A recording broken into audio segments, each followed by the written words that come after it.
Hey there, welcome to The Uplift, the show designed to lift you up for at least the next 30 minutes, you and me as well, for that matter. We have a great cast of characters for you today, including a mom who gives free hugs to total strangers. What's the reason behind her mission? We'll explain. Also, a little girl with a rare condition and not much time to get treatment.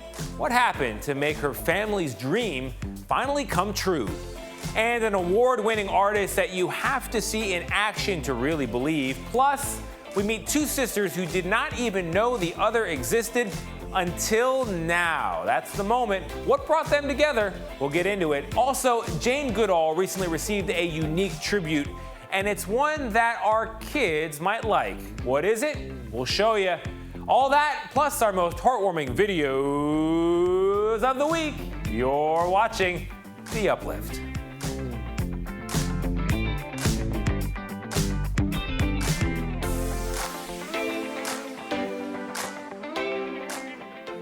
Hey there, I'm Tony DeCopa. We do indeed have a very good show for you today, and we are going to begin, as we always do, with our most heartwarming videos of the week, starting with this one. Now, you may think it's a video of a waiter talking to a family at a restaurant, but mom there has no clue that the waiter is actually her son. He's a nurse in Ireland and was not able to see his family in the Philippines for 3 years because of the pandemic. That meant he missed his dad's 75th birthday, but he made it home to surprise mom on her 75th birthday. And as you can see, she was shocked that he was not really her waiter. When he uncovered his face, she was just brought to tears, as you can imagine. 75th birthday, missed dad's, made it back for mom's. Lovely reunion there. All right, last week was the first ever International Paramedics Day. And two British paramedics tried to record a special message in an effort to mark the occasion. Their attempts at filming a video went like this. Hello, everybody. Hello, everybody. Welcome to...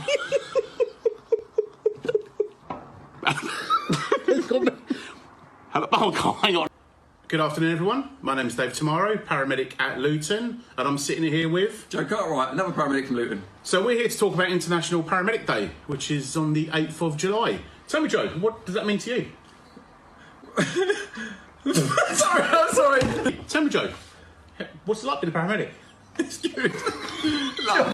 Good afternoon, everyone. My name is Dave Tomorrow. I'm a paramedic at Luton, and I'm sitting alongside my colleague. Joe Cartwright, another paramedic from Luton. And we're here to celebrate and actually recognise the first ever International Paramedics Day, which is on the 8th of July. Joe, tell me, how does it feel to be a paramedic? It feels really good to be a paramedic. I don't know why I keep saying that. I can't stop saying it feels good. I'm so sorry. It is one of those jobs where I think you need to have a pretty good sense of humor. I love those guys. They look like they have a good time in a very tough career path. All right, we've got a warning for you. This next video, it may get a little bit loud. Funny.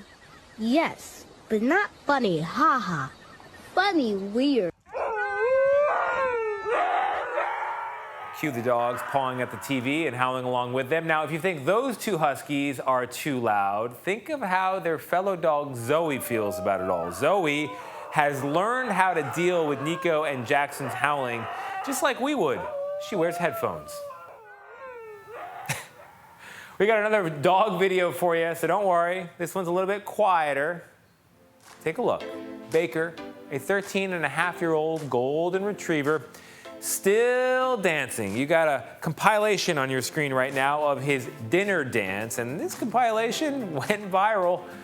He's a little older, but age is not slowing Baker down. Still got that flexibility, a lot more nimble than I am. Okay. A toddler in Egypt made headlines recently when a video of her falling over and then asking for help went viral. You may wonder now why that moment gained such widespread attention. Well, it's because the little girl in the video, she's got a very rare disorder, and in fact, she desperately needs treatment. And the strangers who saw her asking for help, they decided to pitch in a very big way. Christina Capitides has the story. When a baby is born, you often hear parents wishing two things for their child above all else: happiness and health. And for the first 6 months of her life, Rokhaya Reda appeared a happy, healthy baby girl. Then unusual symptoms started to present themselves. So Rokhaya's parents took her for testing and learned that she has what's called spinal muscular atrophy, a rare degenerative neuromuscular disorder that in its most severe cases claims patients' lives before their second birthday. And those with moderate cases can survive into adulthood, but they're often left unable to walk as the condition robs them of control of their bodies.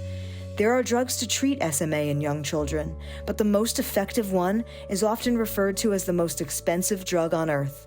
Its price tag is $2.1 million, and it has to be administered before a child turns 2.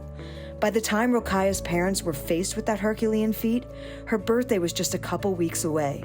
So Rokhaya's family looked for help and found it in a nonprofit organization called The Power of Social Media, which has more than 120 volunteers devoted to helping people with medical issues through the power of crowdfunding. They analyzed data to maximize donations, and they distributed photos and videos of Rokhaya's daily struggles to move people around the world. In one video, Rokhaya falls and screams, "Help me, help me," and help strangers did.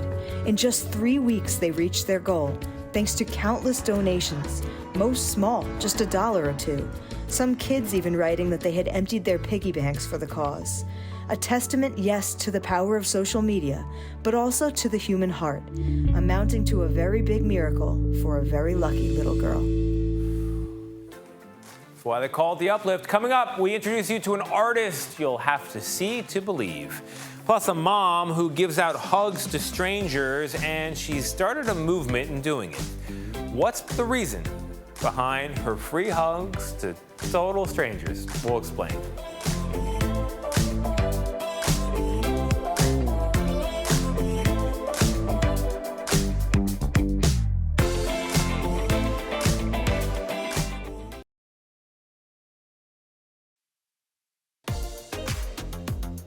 No matter how prepared you are, dealing with a natural disaster like a wildfire can end up feeling very isolating. There's a group of people who have gone through it before, though, and they want to help others.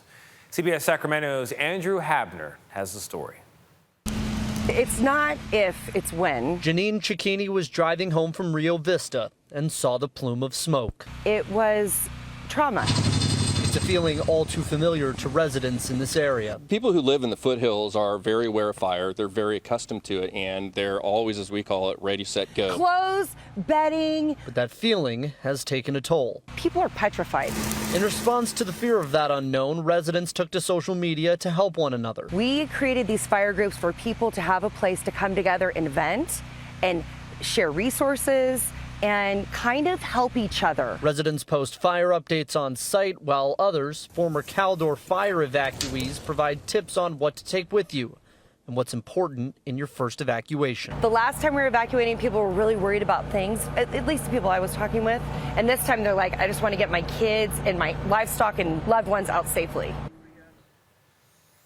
Priorities, there you have it.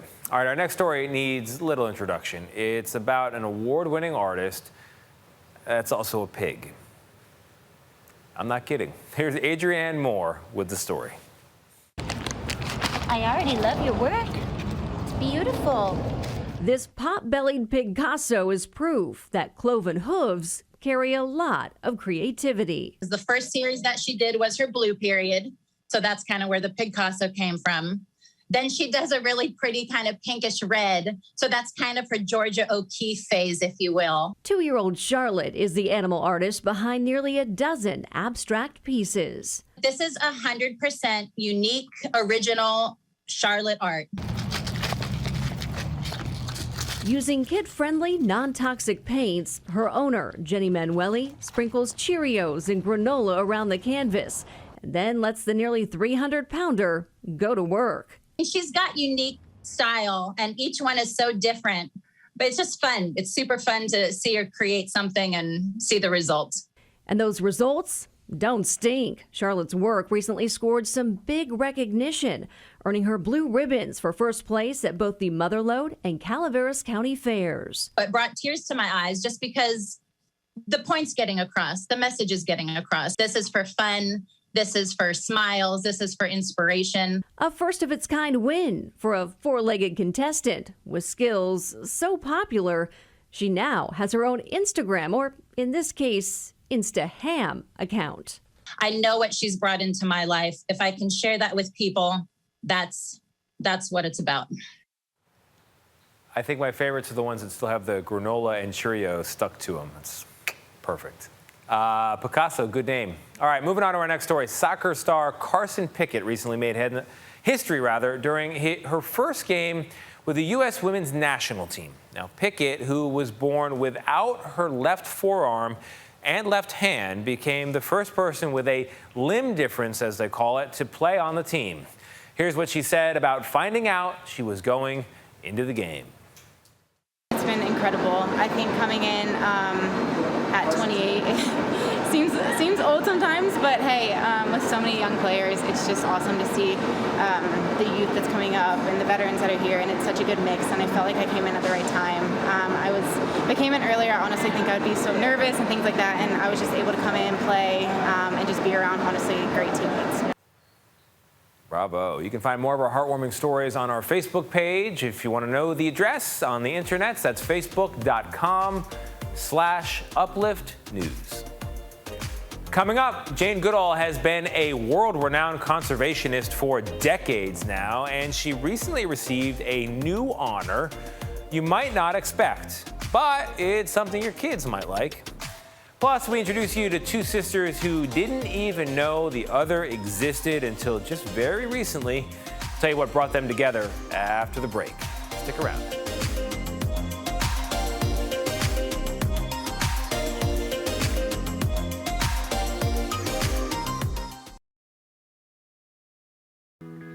There are a lot of families that get together during the summertime, but this next pair of sisters recently met for the very first time in any season of the year. CBS Minnesota was there for that meeting, and Ren Clayton picks up the story. Is that them? I can't tell. An airport pickup has high stakes when you've never met. I hope they didn't get lost. Don't say that. Higher still when it's your sister. So weird, and it doesn't even feel real. Eileen Misfeld lives in Eden Prairie. She took a 23andMe DNA ancestry test over Christmas. The results, a sister, Suji Dufresne from New York. Neither knew the other existed until a few months ago. Sunday, the much anticipated meeting. You were so much shorter in person. I just felt like so just overwhelmed with happiness and just all good. Suji is 27, 3 years older than Eileen. Both were adopted from South Korea, just months old. In a way, unknowingly living parallel lives. Seeing her in person, she looks even more like me than in the pictures, so I didn't even think that was possible. I had this kind of like back and forth of the feelings of, is this real? But it also felt like very meant to be. This is so weird. A reunion 24 years in the making that could have easily never happened. It's wild, and I'm a swiper. I could have easily deleted that because I'm one to go through my emails and clean it up really quick. So it's just unbelievable. Relief for what once was a struggle. Well, I considered that I was an alien at points in my teenage years because I just didn't think anybody could be related to me. I think now I have a sister, another sister, and I don't know, it's like a new sister, new friend. It's exciting. And Suji's son has a new aunt. All I've ever known genetics-wise is my son. When he was born, that was like my big moment of I have somebody that is related to me and that I know is related to me. So it just feels like an expansion. A connection always there, now made real. I can't wait. We have a whole list of what we're going to do. We have a bucket list of wasted time that we got to fill. Yes. Love that story. Jane Goodall is the subject of our next story. She's known around the world for being a pioneer in science, and she recently received an honor that you might not expect, and one that your kids might really enjoy. Caitlin O'Kane has the story. It's been more than 60 years since Jane Goodall first immersed herself in the world of chimpanzees. At 26 years old, she was a pioneer for women in science and an inspiration to girls everywhere. I was selected by Louis Leakey because I was female. He thought that I'd be more patient out in the field. And since young girls began reading about my early life and my career with the chimps, many of them have told me that they went into conservation or animal behavior because of me. But her love of animals started long before she became a conservationist. I was born loving and being fascinated by animals. And because I loved animals, people gave me animal toys. Now, Goodall is inspiring kids with her own toy, a Barbie. Well, I don't know if I expected it to happen. The original Barbies, little frilly clothes and very girly. And I thought that because my career has always interested young people, that to have a doll that was a doll about me would be a good thing.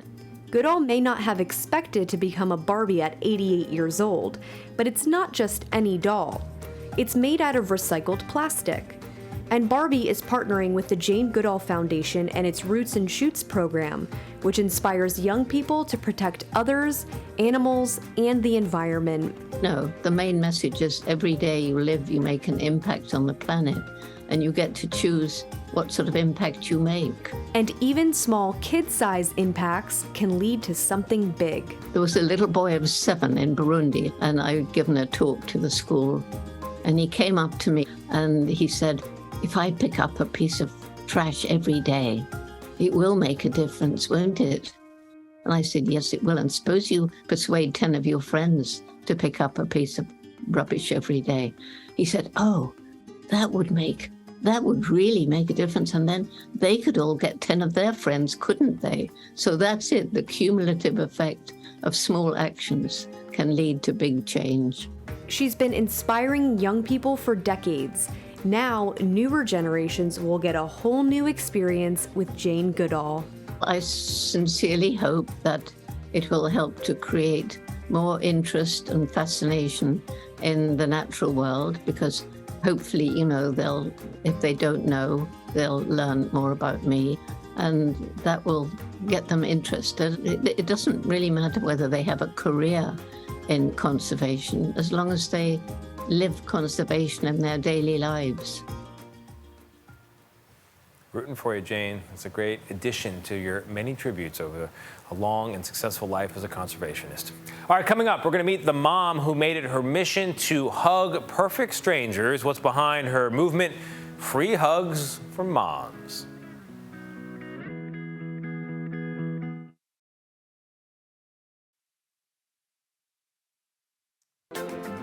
Just about everyone could use a good hug sometimes, and for some people, a hug can make a huge impact. That is why one mom has made it her mission to make strangers feel loved with hugs from Mom.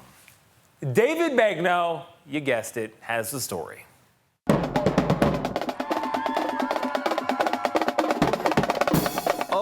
Oklahoma City had a Pride Fest that was filled with all the music, rainbow flags, and love you could want to find. Thanks in part to Sarah Cunningham. Happy Pride, baby! And her group, Free Mom Hugs. You have moms and dads and friends and allies by the thousands. My parents are not supportive of me being gay, so it just felt good to have somebody say that. But Cunningham, who grew up a devout Christian, did not always embrace the LGBTQ+ community.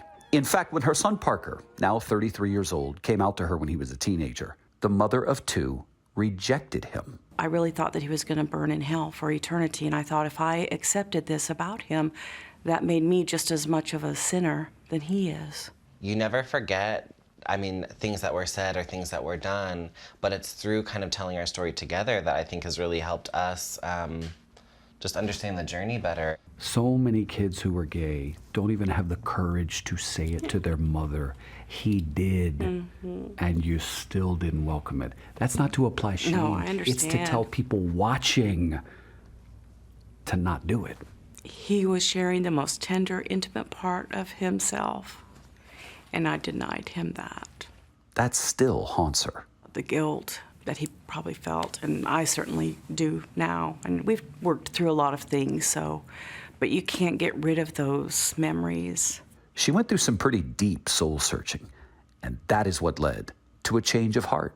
I could not reconcile what I learned as a loving God who created my son, that he would cast him into hell.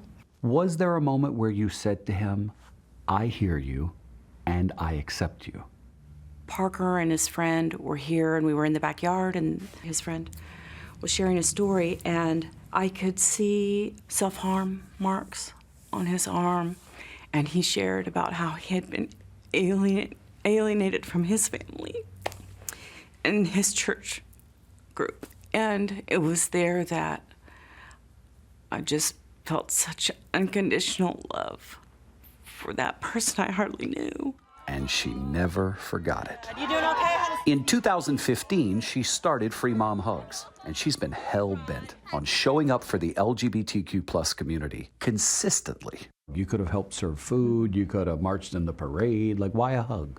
That's a really good question. I'm a hugger, and it allowed me to give love in a way that a mother should. And it has evolved from there. In 2018, Cunningham took to social media, writing, if you need a mom to attend your same-sex wedding because your biological mom won't, call me. I'm there. How many people called you? People from all around the world said, I'll show up too, I'll stand in. Really? Yeah, all over the world. Cunningham has officiated or served as a stand-in mom at more than a dozen weddings. Have you lost friends doing this? Yes. Family? Yes. Have they come back? Only when someone they love comes out. And that's all right. When I was the mom like me then, I needed someone who shared my faith to tell me it's okay to search the matter out. It's so nice to meet you. Melissa Williams turned to Cunningham after learning that her daughter was a lesbian. Can I offer you a hug? Williams is now the co-leader of the Texas chapter of Free Mom Hugs. Have the best time. We love you.